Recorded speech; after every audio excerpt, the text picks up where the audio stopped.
Good afternoon, everyone. Thank you for joining us. It's good to see some people in the room, but also the ones that are joining us virtual. Thank you very much for taking the time. We have just finished the annual meeting of the Board of Governors for the ESM. And of course, now here next to me, I have Managing Director Klaus Regling and also Chairman Paschal Donohoe to take to a few initial remarks and then to take your questions. Thank you very much. Klaus Donohoe.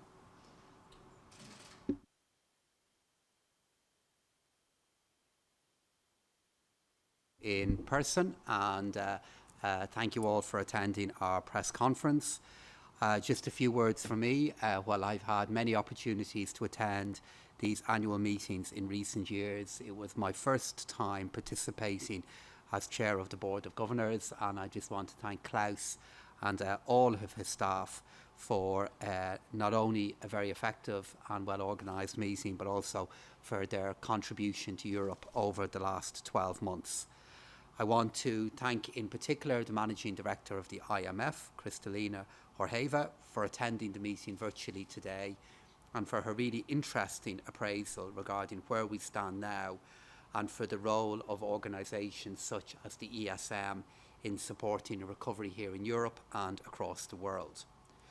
We also reviewed the 2020 activities of the ESM and unanimously approved the annual report and financial statements without any qualification. We also discussed and approved a proposal to allocate the net income of the ESM to the reserve fund. As in previous years, it was agreed that in the current negative interest rate environment, it's important to do this in the interests of the preservation of the paid-in capital of the ESM. So just a few words about the activities of the stability mechanism over 2020. The work included, for example, the continued refinancing of €262 billion of outstanding claims, the continued management and development of investor relations, and the management of €84 billion of its paid-in capital.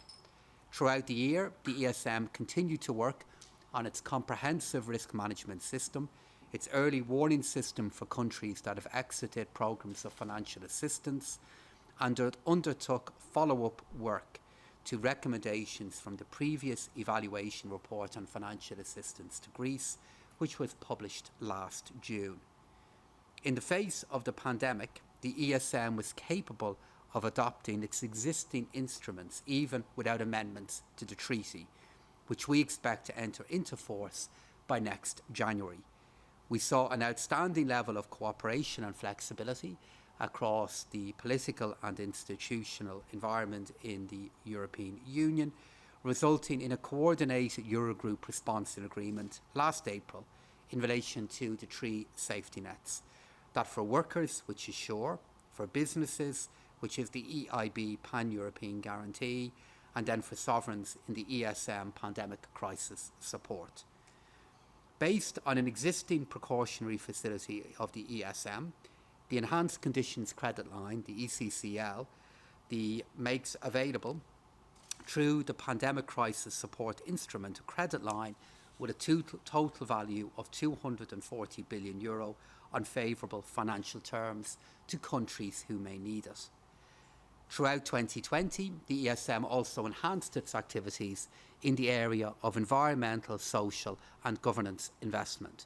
This includes investing circa €4.5 billion of paid-in capital in green, social and sustainable bonds and the creation of a social bond framework for the Pandemic Crisis Support Instrument.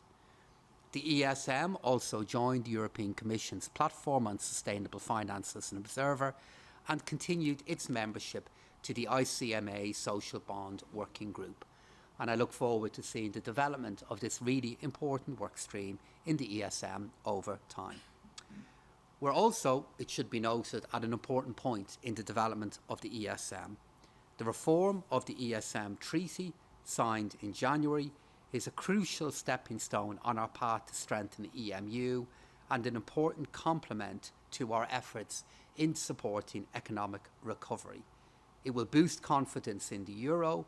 In addition, it also addresses a critical gap in the banking union architecture by empowering the ESM to act as a common backstop to the SRF from the beginning of next year. And it was a recognition by all of my ministerial colleagues of the really important role of the ESM and the role it could play in the future. In parallel to the national ratification procedures which are ongoing in most member states, Klaus and his team are working very hard to prepare the ESM so that it can implement its enhanced mandate from the beginning of next year. The Board of Governors are also preparing to take the necessary resolutions to activate the common backstop to the Single Resolution Fund. And I am confident that our collective effort will help the ESM to further develop its potential crisis resolution capabilities.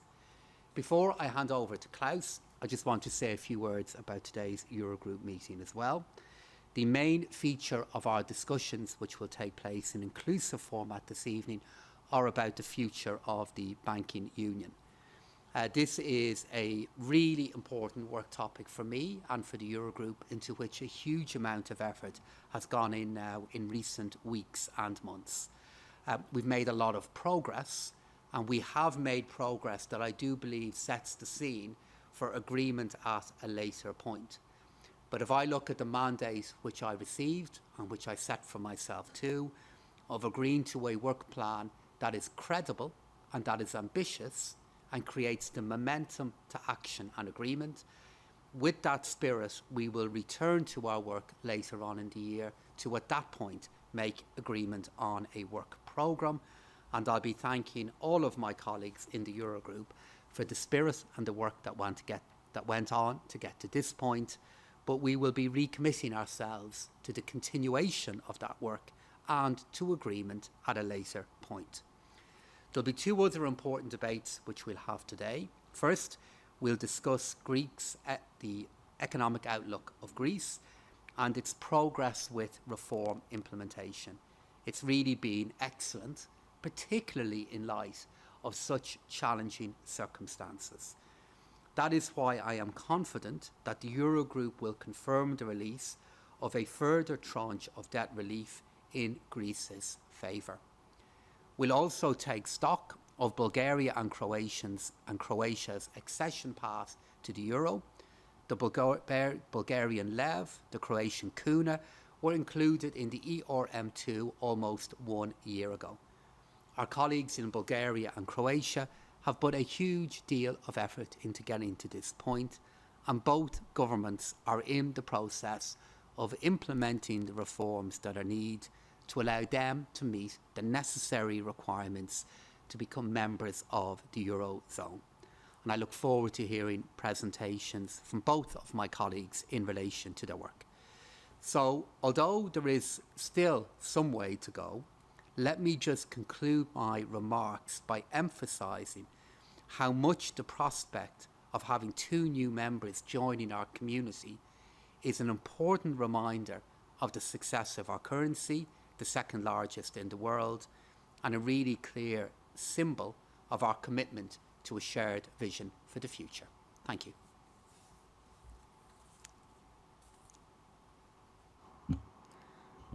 Good afternoon, and if you allow me just to add on the last point, when the EFSF and the ESM were created 10 years ago, we were only 11 countries. Sometimes people forget, now we are 19, so to add 2 more eventually is really quite impressive looking back, and a strong indication how attractive the euro has become. But back to the ESM annual meeting, of course, it's very nice that ministers could come to Luxembourg again. A year ago we had the annual meeting in a virtual format, so there is some normalization here. Going through the annual meeting, of course, I informed ministers, governors about the main activities of the ESM last year. It's their institution. The 19 member states gave us capital. It's their money that we must manage carefully, and we use it to leverage to provide loans or refinance loans that we gave to 5 member states between 2011 and 2018. Last year, of course, COVID-19 was the big issue for everybody, also for the ESM. COVID-19 transformed not only our lives, but also led to the worst economic contraction in Europe since the Great Depression. And therefore, it also meant transformation for the ESM. Europe acted fast, as the President explained, to stem the negative consequences of the crisis, and the ESM contributed with its pandemic crisis support. The concerted action by European institutions and, of course, national governments calmed financial markets and made it easier and cheaper for European sovereigns to finance themselves in the market, and the amount of financing skyrocketed in response to COVID. But as a result of all that, I'm sure it's fair to say that we prevented the public health crisis from turning into a full-blown financial crisis. Our annual report that was approved today, and it looks like this, and I assume that all of you will read it tonight. Many interesting facts in here and good stories. That looks at last year developments in some details. The President mentioned some of the key figures of our activities. I will not repeat that, they are in the report. But the report also focuses on the 5 former program countries, Greece, Portugal, Ireland, Spain, and Cyprus, how their economies fared amid the challenges of the COVID-19 crisis.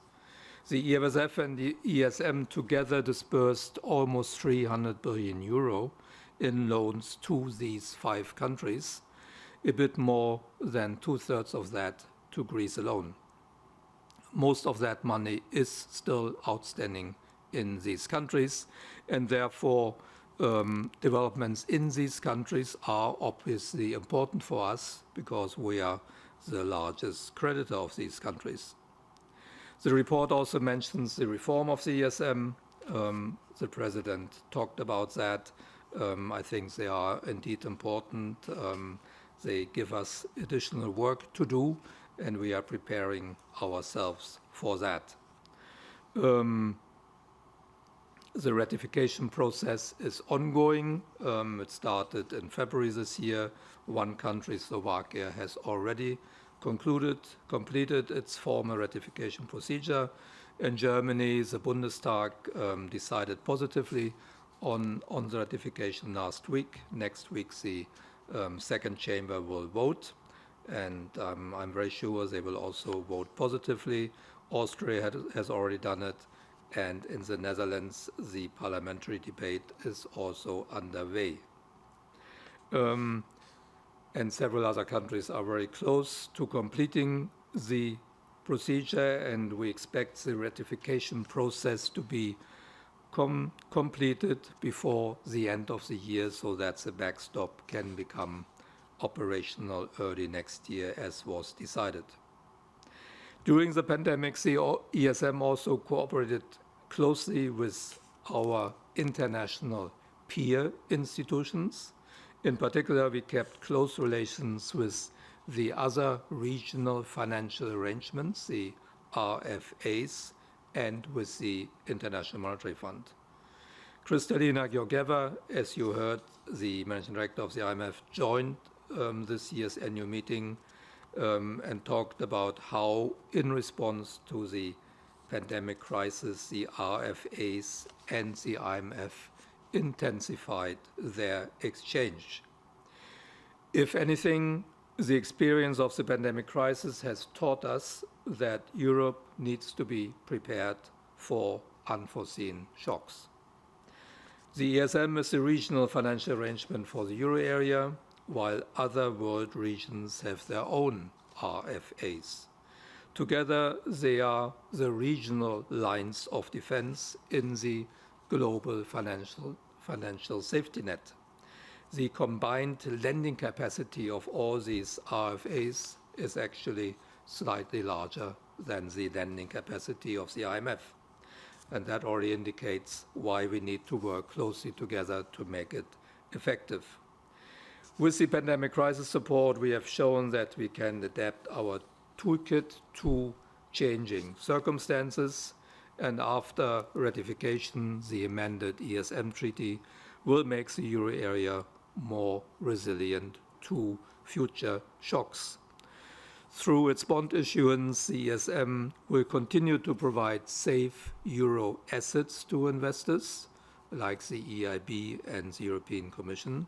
Of course, this pool of safe euro assets will now increase significantly as a result of the Recovery and Resilience Facility. And all this will contribute to strengthening the international role of the euro, which I think is good for European sovereignty and also good for the international financial system as a whole. Thank you very much. Thank you both. I will allow questions here from the room and also from Zoom connection. First question from Bjarke, please. If you can go to the microphone. Thank you very much. Yeah, hi, Bjarke Sismar from Politico. A question to each gentleman, if I may. To the President, how confident are you that, well, why do you think that talks to create a work plan will be more successful after the German elections? And then to the Managing Director, on a scale of 1 to 10, how disappointed are you that there won't be a work plan here today? Thank you. I'm confident that we will make progress towards delivering a work plan on banking union, and the reason why I'm confident is I look at the progress that we have made in recent weeks and months on the 4 different work streams of banking union, and with regard to each of them, there is further work that needs to be done, further compromises that have to be identified and then delivered. This is an area that is, as you all know, very sensitive, but the prize is great. And that prize is creating a European banking system that is even more capable of contributing to the growth of jobs in Europe and investment in Europe. And I'm confident that we will get there. And that confidence is based on the huge amount of engagement that I and my team have had with all governments across Europe, and the progress that we had made in the work plan. But with the time that is left, it wasn't sufficient to deliver what I believed was critical in such a work plan, which is one that is credible and one which is an incentive to further action and creates momentum to further action. With regard to your point about the German election, as critical as the German election is, and of course it is, a feature of our European family, and is that elections are of the essence of it. There are elections that are always either taking place or the consequences of elections are still playing out, so they're always there. And even with that rhythm of elections, the European Union makes progress. It makes progress incrementally but solidly, and we will continue to do that with banking union.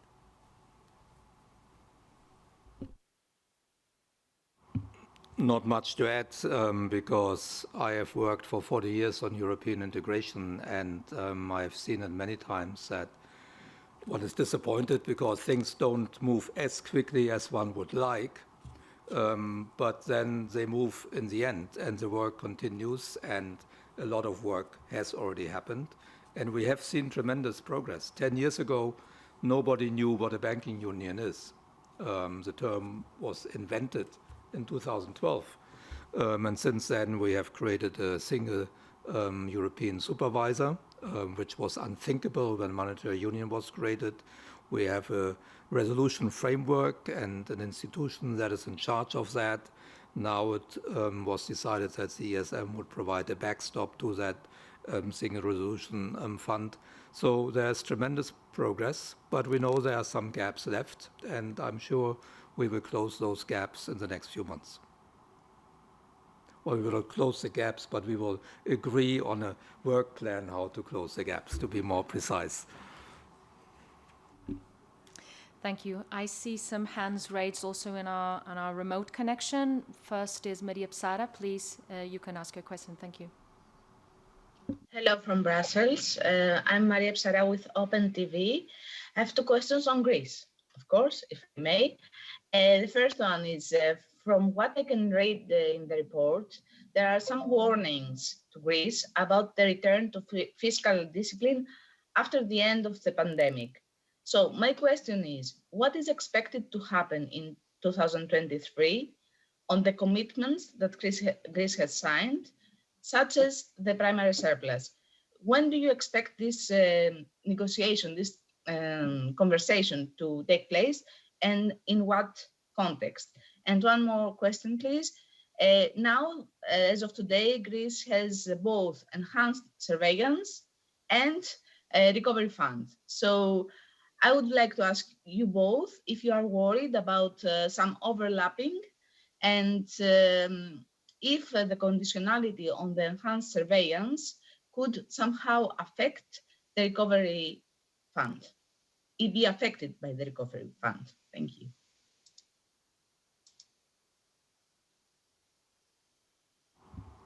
On the question of the fiscal policy after the end of the pandemic, we are all aware that the large fiscal deficits that all our member states and basically all countries around the world are experiencing right now will have to be reduced.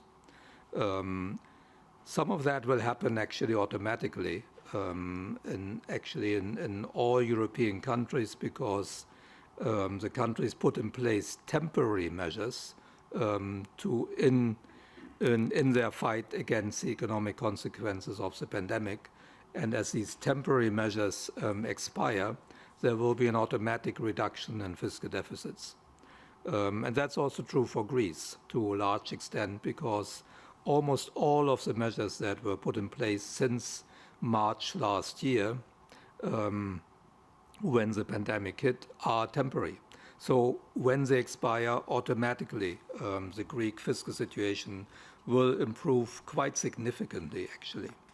On top of that, I think the Greek government has talked publicly about their intention that they plan to have a balanced primary balance in 2023, and after that small surpluses.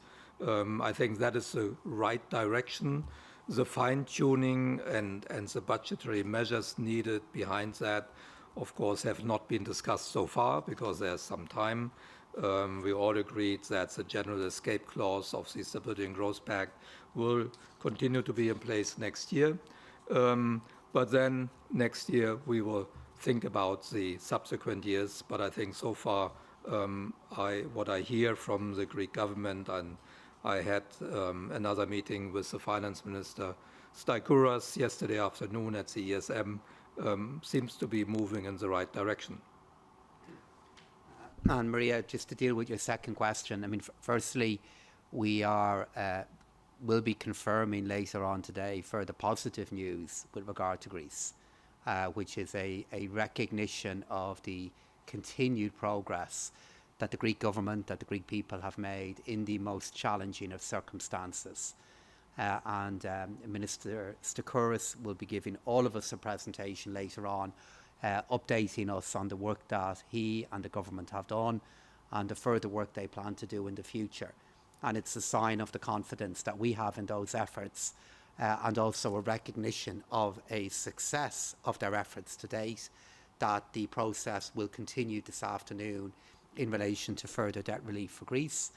In relation to the recovery plan and the interaction between that and enhanced surveillance, I don't see them being in any way inconsistent. Indeed, I understand that President von der Leyen is in Greece today, where they'll be acknowledging the further really big progress that has been made on the recovery plan.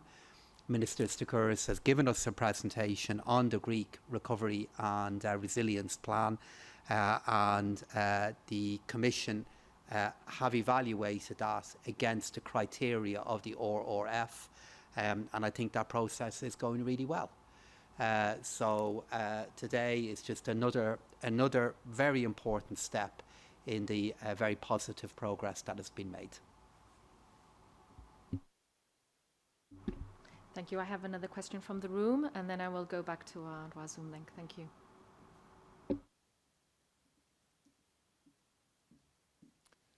Michael Sauger from Der Spiegel in Brussels.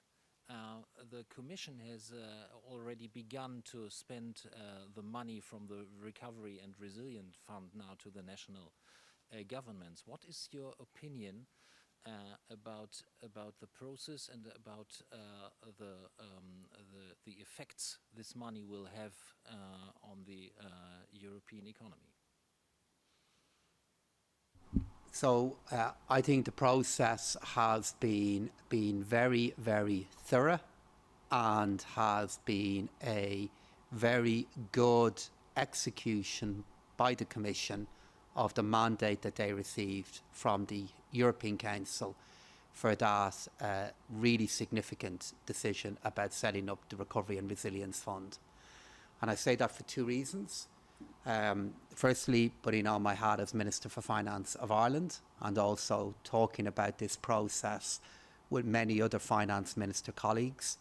The Commission have been really clear in their reform agenda, very thorough, very persistent and very demanding at times. So they have ensured that the plans that are going into the Commission meet the criteria for a green transition and for a digital transition. And the Commission have also been very, very rigorous with all Member States in relation to the expectations that they have for them for further reform, and making very detailed agreements in relation to that further reform. And I've experienced this myself in the engagement I've had with them. I think they've done a really good job. And then secondly, they have got the balance right between speed and doing that job.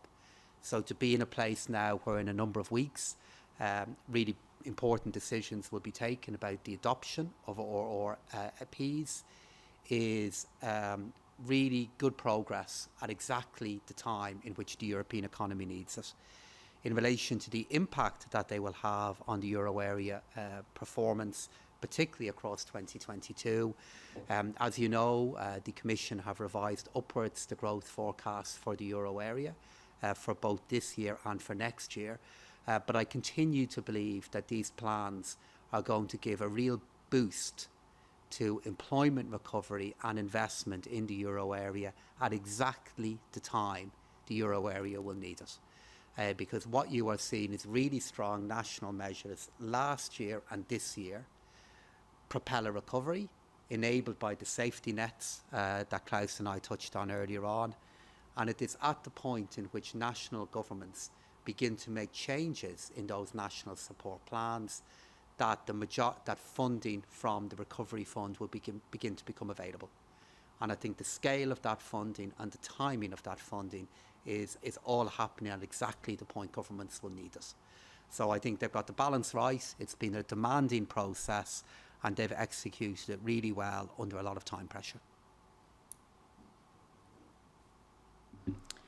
I have another hand raised here from our Zoom link from Susana Paula from Negócios in Portugal. Please go ahead. Hi, can you hear me? Yes, Is everything indeed. Working? Okay, so I have two questions regarding the savings for all former program countries that were found, more specifically on Portugal. Do you think that Portugal is now, with the COVID-19 crisis, running the same risk of being isolated in the EU with funding difficulties, and why? And I also would like to know what you think, and to which extent can Portugal and Greece, with their huge public debts, see themselves in complications again once monetary policy becomes less expansionary and European rules are in force again, leading to more consolidation efforts? Thank you so much. In relation to both questions, I'm really confident about the ability of the Portuguese economy to recover. By the consequence of that recovery will be a natural improvement in its public finances. Much of that recovery will be driven by a return to employment and a return to economic growth. And Minister Lau and Prime Minister Costa have put together, I believe, a very, very strong recovery plan that will be coming at the very point in which the Portuguese economy and the Irish economy will need us across next year. They have in common the need that we all do for additional support and additional investment as we move beyond the acute phase of the public health crisis.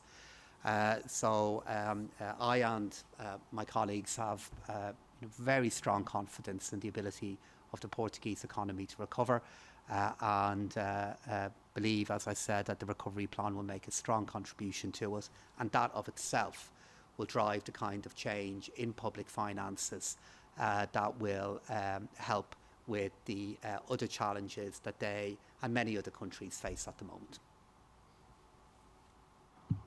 Maybe I can add, because if I understood correctly, you said, can there be a problem like 10 years ago? I think it's really important to understand the difference between the current crisis, which was triggered by an external shock, and all countries around the world suffer from COVID-19. Of course, countries with a particular strong tourism industry suffer more than some others, but all suffer. Unlike 10 years ago, when there was not a common shock, but a number of countries in Europe had really serious problems, particularly with competitiveness. So there were significant macroeconomic imbalances in the two countries you mentioned, Portugal and Greece, and a few others, that needed to be tackled. And that was painful because that required some real adjustment. That's not something we need to worry about today, because there are no macroeconomic imbalances that need to be corrected.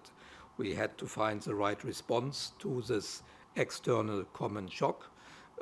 That's expensive. That's why debt is going up in all countries. But it was the right response. And I think all our member states are able to handle this higher debt. And there's not the need that was so painful 10, 12 years ago to correct accumulated macroeconomic imbalances. Thank you very much. I see one last hand raised from Ralu, who is also joining us from Greece. Please. Hello, can you hear me? Yes. Hello from Greece. Well, you spoke earlier about the positive news for Greece, with a positive assessment of commissions about the Greece's recovery and resilience plan and the upcoming decisions from the Eurogroup. I would like to ask you, what are the main challenges for Greece in the coming months? Thank you.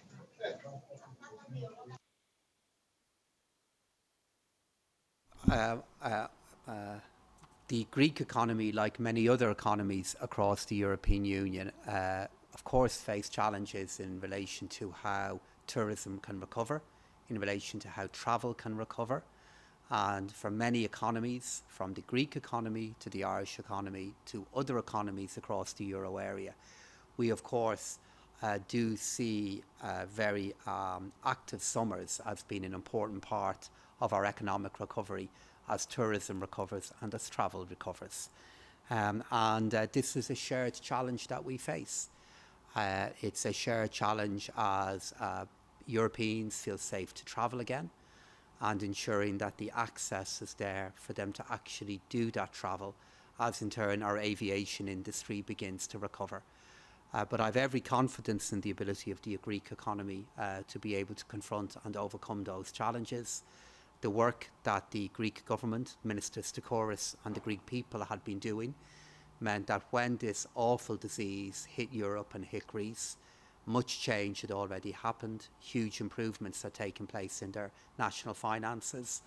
and the combination of the reform plans that are being implemented and the recovery and resilience plan, which is a really strong plan developed by the Greek government for the Greek economy.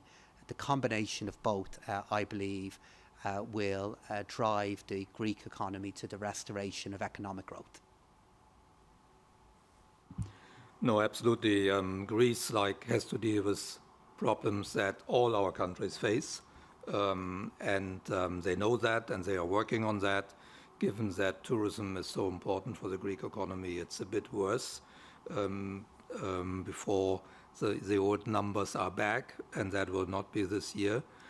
On top of that, of course, Greece continues to implement reforms, and they are described in great detail in the enhanced surveillance report that the Eurogroup will look at this afternoon. Greece is on a good way. That's the main conclusion of this report, but it doesn't mean that everything has been solved. Arrears still exist and have not been eliminated. The Greek banking system continues to have the highest NPL ratios of any banking system in Europe. NPLs have come down, as agreed also with the SSM, but they are still the highest in Europe. Good progress, but one needs to continue to work on that. Insolvency procedures need to be implemented. But on the banking system, there is the question mark whether the Greek banks are able to provide all the credit that is needed to finance the recovery. So there are issues, but the Greek government is fully aware of those. We are in close contact, as I already said. Next month in July, I will again be in Greece to continue the dialogue with the Greek authorities, and we will prepare the next enhanced surveillance report. Thank you, everyone. I see no more questions or hands raised here or virtually, remotely, so I thank you all for coming here today, and I conclude the press conference. Thank you very much. Thank you.